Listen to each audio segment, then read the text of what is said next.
On the evening of February 1st, 1959, 9 Soviet hikers dug into a mountain slope and pitched their tent. They'd been trekking through the northern Urals for over a week. They were tired but confident.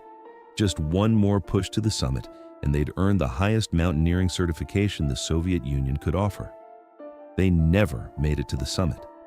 Sometime after midnight, something drove them to slash through their own tent from the inside and run barefoot into -40-degree darkness. They left behind their boots, their coats, everything they needed to survive. When search parties found them weeks later, 2 were lying half-naked beside an extinguished fire. 3 more had frozen solid while crawling back toward the tent. And the last 4, buried under meters of snow in a ravine, had injuries that looked like they'd been hit by a car. No external wounds, no explanation. One had bitten through his own knuckle trying to start a fire with frozen hands. Another was missing her tongue. The Soviet government investigated for 3 months, then declared the cause of death to be an unknown compelling force and classified the files. For 60 years, no one could explain what happened on the slope of Kholat Syakhl. The local Mansi people had a name for that mountain long before the hikers arrived. They called it Dead Mountain. The expedition began on January 23, 1959. The goal was Mount Otterten, a remote peak in the northern Urals that few outsiders had ever reached. The route was classified Category 3, the highest difficulty rating in the Soviet system. Completing it would make these hikers some of the most elite mountaineers in the country. Leading the group was 23-year-old Igor Dyatlov, a radio engineering student who built his own equipment and had already organized multiple successful expeditions. His friends described him as meticulous. He checked and rechecked every detail. Nothing was left to chance. His team was equally capable. Zenaida Kolmogorova, 22, kept a detailed diary throughout the journey. Her final entry would become one of the most analyzed documents in Soviet mountaineering history. Lyudmila Dubinina, 20, was the youngest but had been training specifically for this route for months. Yuri Krivonishenko, 23, worked as a nuclear engineer and had a reputation as the group's comedian, constantly making jokes to keep spirits high. The oldest member was 37-year-old Semyon Zolotaryov, a World War II veteran who joined at the last minute to earn his master's certification in ski instruction. He was the only one who brought a camera that would later be found around his neck in the ravine. On January 25th, the group left the small town of Ivdel by train, heading deeper into the wilderness. By January 27th, they'd reached the last outpost of civilization, a logging settlement called the Second Northern. That's when Yuri Yudin made the decision that would haunt him for the rest of his life. Yudin had developed severe joint pain and could barely walk. He had no choice but to turn back. In this photograph, recovered from Zolotaryov's camera, he's saying goodbye to Dubinina. He didn't know he was the only one who would survive. "If I could ask God just one question," Yudin said decades later, "it would be what really happened to my friends that night." From their diaries, we know the final days were uneventful. The weather was cold but manageable. The group joked, sang songs, and wrote a satirical newsletter they called The Evening Otter 10. Morale was high. On January 31st, they cached supplies in a forested valley for the return trip and began their final ascent toward the pass. This photograph, recovered from their cameras, shows them digging into the slope on the evening of February 1st. The timestamp suggests it was taken around 5 p.m., roughly an hour before sunset. They had deviated slightly west from their planned route. Instead of camping in the sheltered forest below, they chose the exposed eastern slope of Kholat Syakhl. Yudin later speculated that Dyatlov didn't want to lose the altitude they'd gained. Others think they simply ran out of daylight. Whatever their reasoning, they made one small decision that seemed perfectly routine at the time. They cut into the slope to create a flat platform for their tent. Experienced mountaineers do this all the time. It's standard procedure. There was no way to know that on this particular slope, on this particular night, that cut would be the trigger. By midnight, all 9 were settled in their tent, likely sleeping. None of them could have known what was building in the snow above them. Something happened after midnight, something that made 9 experienced hikers slash through their own shelter and run into certain death. When the group failed to send their expected telegram by February 12th, no one panicked immediately. Delays were common in the mountains, but when a week passed with no word, search parties headed into the Urals. On February 26, 1959, searchers spotted something dark against the snow on Kholat Syakhl. It was the tent. What they found made no sense. The tent was half collapsed and dusted with snow, but it hadn't been buried by an avalanche. The damage came from inside. Someone had slashed through the canvas with a knife, creating escape routes that completely ignored the tent's entrance. Inside, the hikers had left nearly everything. Boots lined up neatly, coats folded, food that had been laid out for a meal. Whatever drove them out, it happened fast and it happened in the dark. Footprints led away from the tent down the slope toward the tree line 1.5 kilometers below. 8 or 9 sets walking in an organized group. Some prints were barefoot, some showed only socks.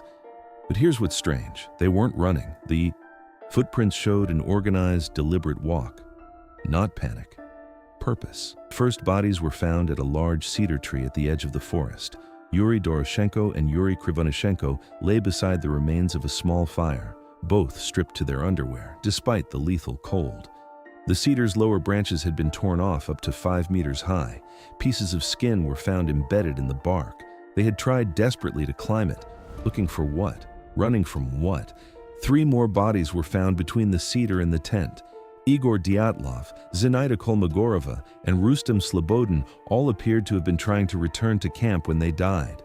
Their positions in the snow suggested they collapsed one by one, crawling toward shelter they would never reach. The initial autopsy found no fatal injuries. All 5 died of hypothermia. But Slobodin had a skull fracture, and there were still 4 hikers missing.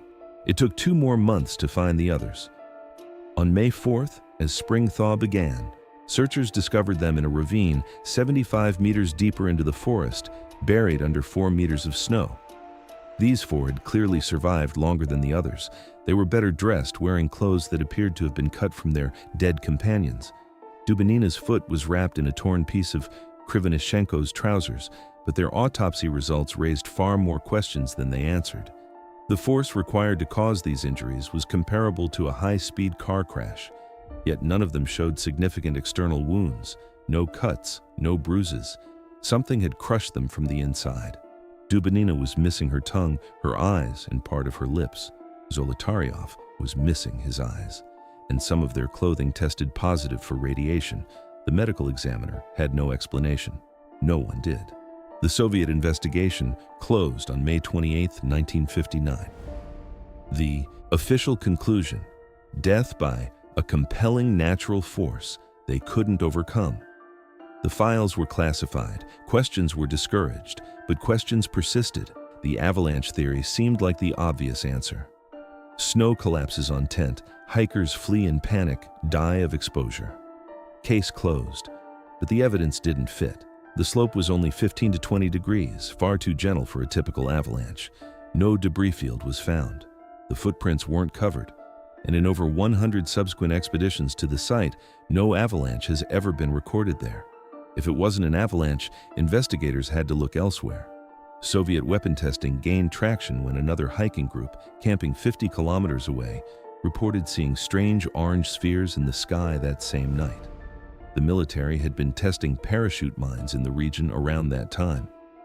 But there was no blast damage at the site, no chemical residue, no evidence of any explosion. The orange lights remained unexplained, but they didn't explain the deaths. Some researchers proposed that wind conditions on the mountain created infrasound, frequencies below human hearing that can trigger intense panic and irrational behavior. This might explain why they fled without their boots, but it couldn't explain the crushing injuries. Nothing could explain those injuries. Until 2021. 62 years after the incident, a team of scientists from Switzerland and Russia published a study that finally made sense of the evidence. Using computer models originally developed for the movie Frozen, they demonstrated that a specific type of avalanche, a slab avalanche, could explain everything. Here's what they believe happened. When the hikers cut into the slope to create their tent platform, they weakened the snow structure above them. It didn't collapse immediately. Instead, katabatic winds, cold air draining down from higher, Elevations deposited additional snow above their position over several hours. The weight built slowly. The cut they'd made acted like a fracture point, and sometime after midnight, a slab of compacted snow broke free. This wasn't a massive avalanche that buried the entire site. It was a localized collapse, perhaps only a few cubic meters of hardened snow landing directly on sleeping bodies. The weight of compacted snow can exert tremendous force. Those directly beneath it sustained the crushing chest and skull injuries. Those who weren't hit cut their way out through the tent side and ran. In total darkness, in -40 temperatures, with some of their friends seriously injured or dying. They couldn't know the avalanche was over. They couldn't know returning for their gear was safe. They couldn't know the real danger was no longer the snow, but the cold. They made rational decisions with the information they had. Get away from the avalanche zone. Find shelter in the trees. Start a fire. Wait until dawn. But at -40, without proper clothing, dawn never came. Today, the mountain pass bears Igor Dyatlov's name. A memorial stone marks the approximate location where the tent once stood. Every year, hikers retrace the group's final steps, drawn by the same mountains that drew them. The 2021 study answered the central question. But some details remain unexplained. The radioactive clothing, likely from Krivonishenko's work as a nuclear engineer. The missing soft tissue, likely from months in running water. The orange lights in the sky, still unknown. But the core truth is now clear. 9 experienced mountaineers made one small decision, cutting into a slope to pitch their tent, and it set off a chain of events they couldn't have predicted and couldn't survive. The Mansi called that mountain Dead Mountain long before the hikers arrived. After February 1959, the name fit. 9 experienced hikers, one routine decision, a mystery that took 60 years to solve. The Dyatlov Pass incident finally has an answer, but some mountains are still hiding secrets that governments won't explain. In my next video, I cover 7 mountains with conspiracy theories so persistent that governments have had to respond. If you want to see the most controversial mountains in the world, that video is on screen now.